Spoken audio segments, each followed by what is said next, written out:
Қожа Ахмет Яссауидің нақыл сөздері. Кім өзін танымаса, ол әлемді де танымайды.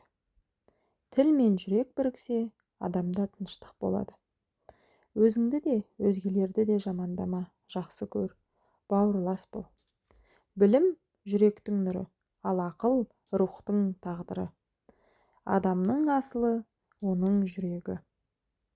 Аллаға жақын болудың жолы жүректің тазалығы, ниеттің дұрыстығында. Егер сенің сөзің адамды түзетпесе, онда ол сөз сенің өзіңді түзетуге арналған. Кім өз жүрегін тазарта алса, ол әлемді де тазартады. Адамның көңілі таза болса, оған бүкіл әлем нұрлы көрінеді. Сөзден бұрын ісіңмен өнегелі бол. Дүниенің рахаты сабырлықта, жүректің рахаты тыныштығында.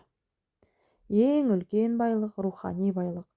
Оны ешқандай дүние алмастыра алмайды. Кім өз қолымен пайда тапса, оның еңбегі тек Алла үшін болады. Досыңа жамандық жасама, өйткені дос жүрегіңнің айнасы.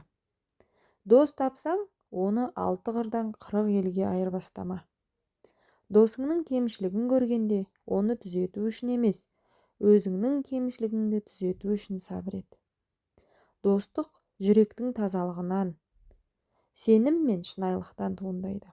Шын дос адамға қиын қыстау уақытта ғана танылады.